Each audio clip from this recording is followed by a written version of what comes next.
Hi, I'm Brian Chidester, Chidester.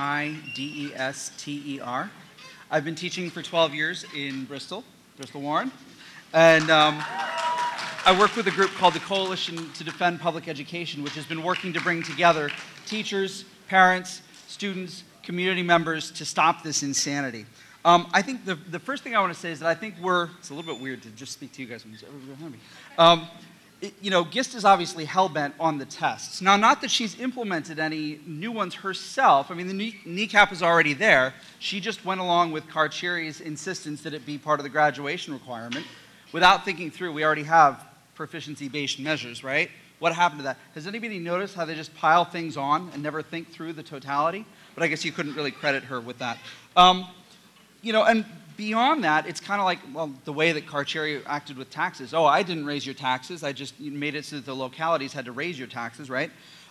Same thing, I think, with the assessments and the evaluations. By making us assess our kids to death, right, that's essentially up to the stakes in testing ridiculously much. And it has an effect, right? You can't say it doesn't. Our working conditions are our students' learning conditions, right? And so even if we perfectly hit our feelings about what was happening to us from our students would still feel the impact, be demoralized. I don't know about everybody else, but my students are just done for the year already, completely done.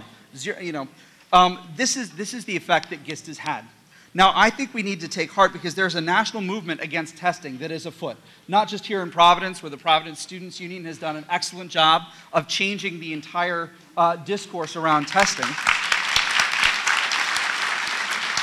But it's in other parts of the country too, like in Chicago, where students actually walked out of standardized testing, and in Seattle, where the teachers at Garfield High School unanimously voted to boycott the MAP test as part of their evaluation. By the way, if people don't know, the school district, the superintendent, completely backed off of that, was threatening teachers with 10 days no pay as punishment, completely backed off and said these tests are not required for high school students, right? It worked. The boycott worked. So I would just like to say to Governor Chafee, to Chairperson Mancuso, if the Board of Education wants to see teachers organizing mass civil disobedience, and don't get me wrong, I would like to see that too. Anybody want to do that? Come talk to me. If you want mass civil disobedience from your teachers, go ahead and renew GIST's contract. Thank you.